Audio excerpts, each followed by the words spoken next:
I am hoping and praying that I did not roll a natural 1 on audio again this week. Also, do you like my shirt? It says, I love you, a lotl, and it was requested specifically by my spouse, without whom this channel's name would make a lot less sense. So shout out to you, Butterfly.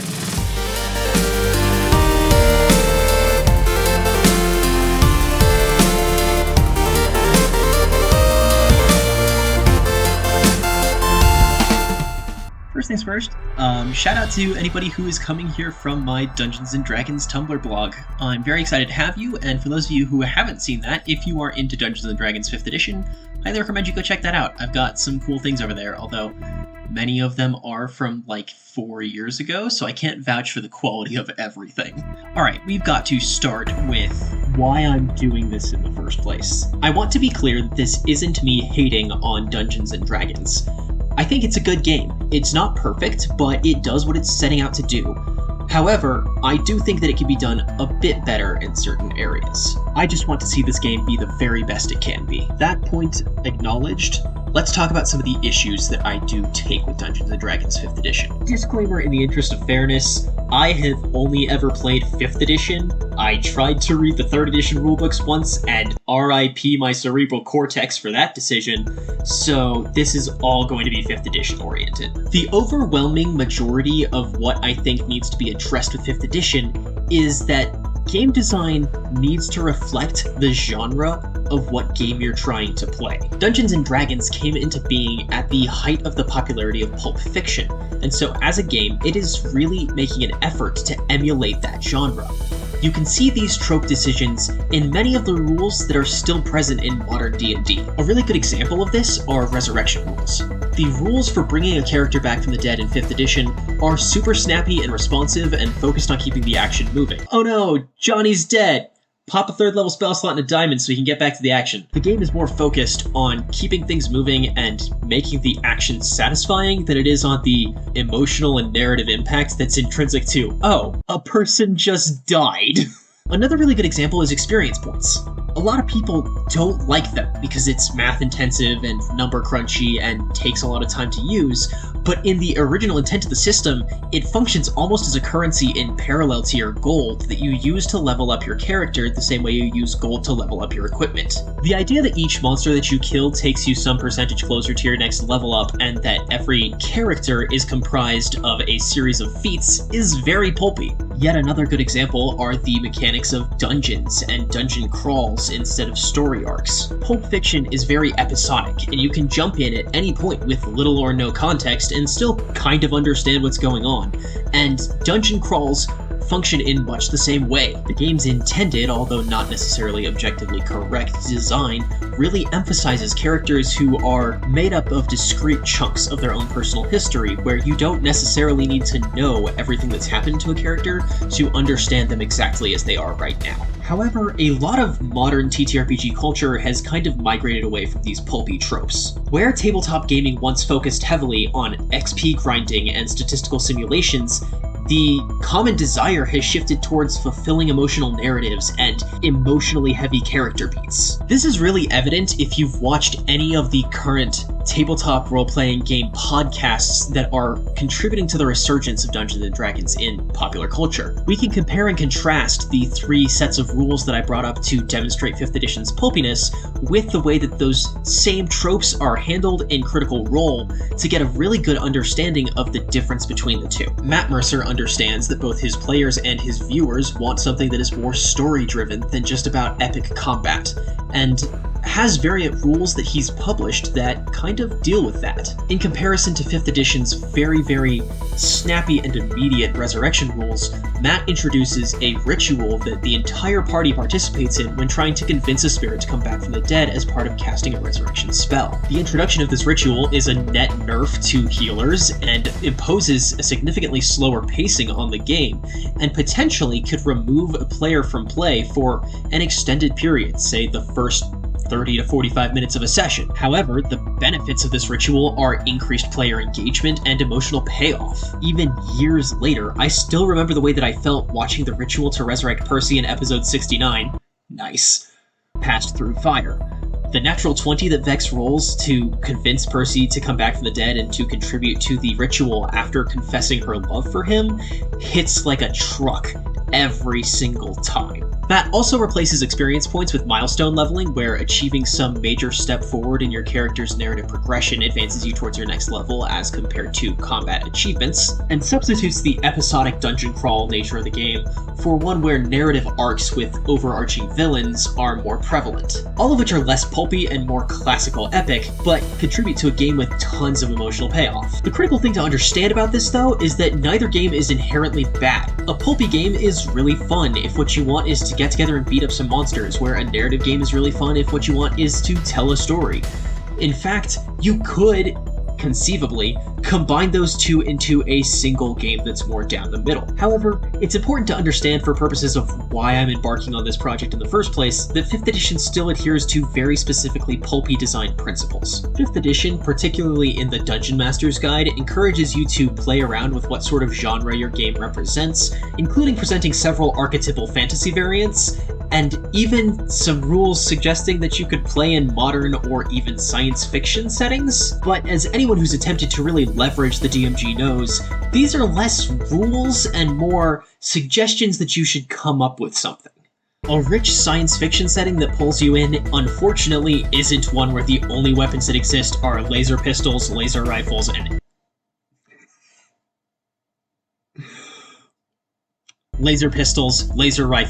antimatter rifles. It's also worth pointing out that while 5th edition has increased player options over time, it has moved away from encouraging you to do something unexpected with the game in favor of really pushing a narrative and a rule set that match with the Forgotten Realms. Often watered down so that you could port it to a different setting with a little bit of work, but it's the Forgotten Realms. Ultimately, I want to run games that are more inspired by Dishonored and Assassin's Creed Syndicate and other sort of steampunk fantasy and Industrial Revolution type games, and 5th edition hasn't given me the tools that I need to do that within the system itself. I want to go further than a handful of variant rules and a couple of specific items. I want the system and the world to feel fleshed out. And in case it was unclear, I don't want to play the Forgotten Realms. But obviously, I do want to play Dungeons and Dragons, so what am I going to do about it? Like I said, game design has to reflect the genre and tropes of the story that you want to play in the game. So, if I'm not wanting to play Pulp Fiction, I need to establish what genre I do want to play. Specifically, I want to play epic heroic fantasy. Epic, in this case, serves as a descriptor of scale. I want this game to feel larger than life. Characters should be heroes with epic capabilities, and epic stories to tell, and epic reputations, and they should be fighting monsters with epic power levels, epic sizes, and epic plans. This should be the biggest game of Dungeons & Dragons that you could realistically run. Whether that means that your party fights multiple Tarrasques, or a hero with plans to conquer the entire multiverse, that's the kind of story that I want to encourage people to tell. By comparison, heroic in this case serves as a description of vibe. I want to move away from the black and white perceptions of Pulp Fiction, where the main character is the hero just by virtue of being the main character, whether or not they're really a good person. But I don't want to go so far that the entire point of the game becomes a discussion of what it means to be moral. I want it to be clear that even player characters who are misunderstood or maybe flawed are still heroes, and they are still the center of the story. In a sense, the world should revolve around these heroes, not because the world actually does, but because from a narrative perspective, it might as well. On the other end, I know that I definitely don't want player characters to ever feel weak, and I never want them to feel like they are completely powerless. Finally, fantasy in this context means fantasy.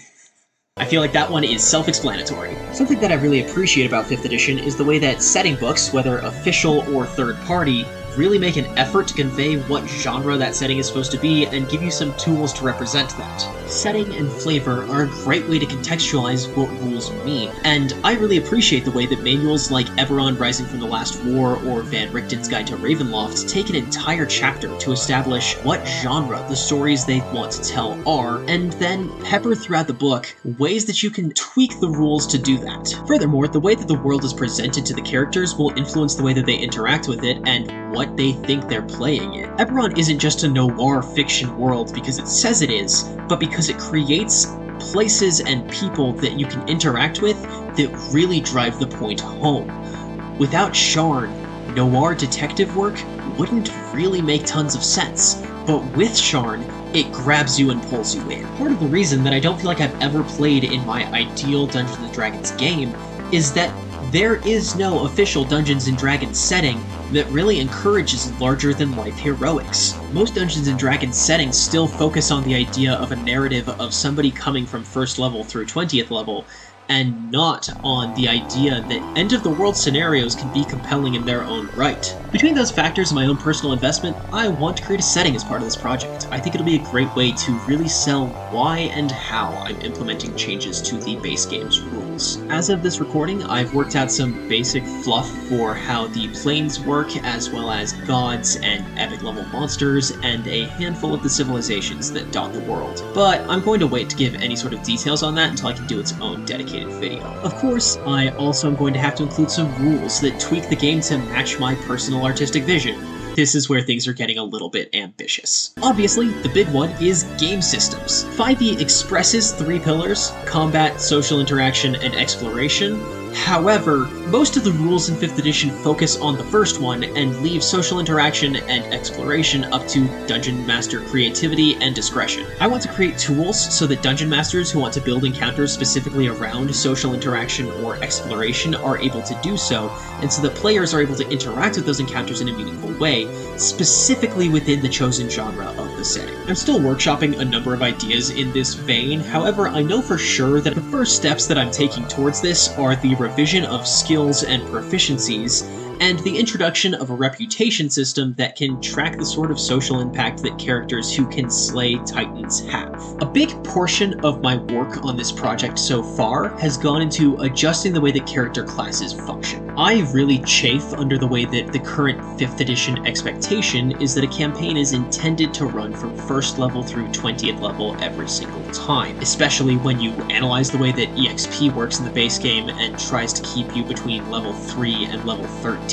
or the way that milestone experience tends to result in it feeling like I don't have any influence over when I gain my next character level. Something I really want to focus on is encouraging Dungeon Masters to pick the power level of the story that they want to play and run the characters through a subset of levels accordingly, whether that's 1st level through 10th level or 20th level through 30th level. That's right, in keeping with the epic heroic fantasy that I want to achieve, I'm going to expand character progression beyond 20th level. But I'm also trying really hard to give players the tools that they need to build the character that they want and fully realize their vision at any level. A big trope in Pulp Fiction is that you kind of already know the characters before you've even picked up the book.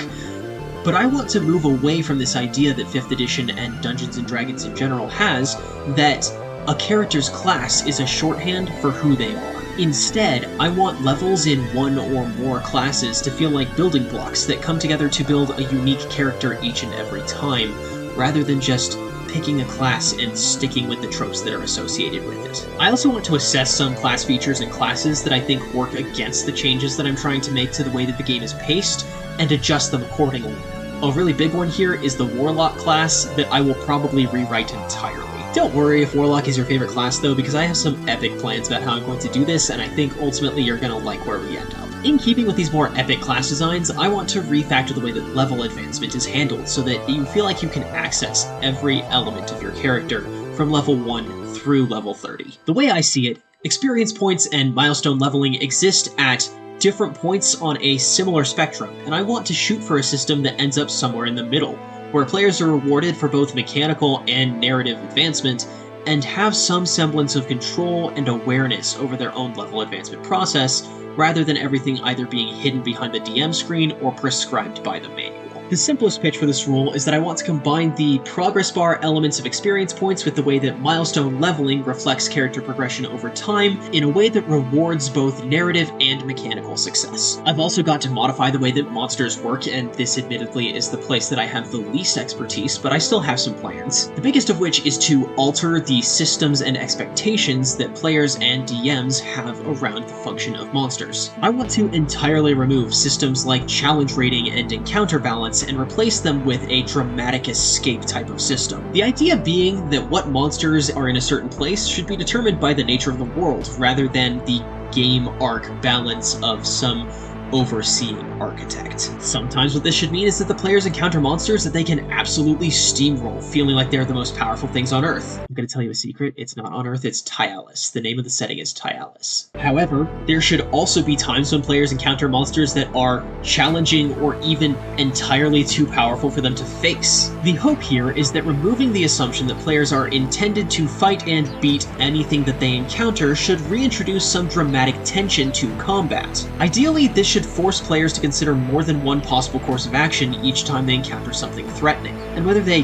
get creative, get away, or get resurrected, hopefully every encounter should have the potential to be a really good story. I also want to create revised and improved and potentially even entirely original rules dealing with how minions and hordes work. I've always really adored the rush that comes with those scenes where Sonic tears through Eggman's forces for the chance to confront him, or the Avengers have to fend off encroaching hordes of Ultron drones before Ultron Prime finally reveals himself. I think that they do a great job of underscoring how powerful and epic these characters are, while also keeping the intensity of the villains and the possibility of failure at the same time. Adventurers have always been intended to be some level of superhuman, and giving them enemies that they can actually tear through without so much as a second thought can help them feel that way. Furthermore, the contrast between how easy it is for the party to tear through the Dark Lord's soldiers and how quickly she knocks them off their feet can really drive home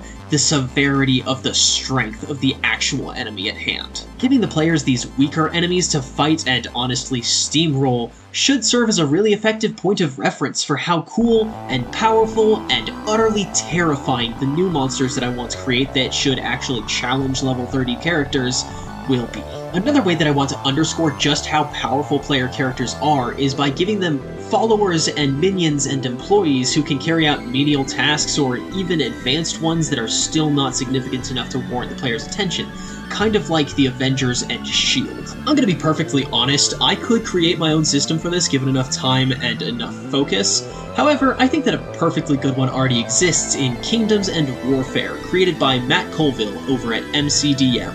Link in the doobly-doo below. I'm going to create some setting-specific options and variations on the rules included in that manual, and hopefully encourage some people to go check that out. Obviously, in addition to all of the above, I'm going to include some new feats, new spells, and new magic items, along with gear and other things that people can use to customize their characters, because every good setting includes some of those. Speaking of feats, I really like the epic boon feats that exist in 1D&D, and so I'm going to be rolling with a bit of that design as well. As the setting evolves, I'll probably include several original races. I already have one, but I'm probably going to call them Bloodlines because I think it sounds cooler and evokes more of what the mechanic is intended to represent. I've already been putting in work on this project because I wanted to make sure that it was something that I was committed to before I started a YouTube series and got people excited for it. And so at this point I have about 20 pages of setting-specific lore, and I have an additional 15 of new rules. I'm going to go through all of what I've already created in the next couple installments in this series, and then after that, each new episode should be actually recording and discussing me developing and editing things as I go. I was planning on summarizing the things that I already had in this video, but I have been recording for too long. As it is, thank you so much for your attention. I know that an introduction like this is a lot, but I think that it's going to really help the direction of the project to stay consistent going forward. I've wanted to pursue a project like this since I started writing Homebrew for 5th edition in 2016, and I actually feel like I finally developed the understanding and acquired the commitment, thanks to you guys being able to keep me honest, to go through with this project. If you're interested in seeing where this goes, remember to like and subscribe. It'll really help the channel, and every bit of feedback that I can get on the things that I'm writing will help me to make them better than they would have otherwise been. When I reach 100 subscribers, I'm going to live stream building an old Lego set, but I should probably also come up with a sub-milestone goal that is tailored to people who are primarily interested in Dungeons and Dragons. Leave ideas for that in the comments down below. As always, thank you so much for your time, and I hope to see you again soon.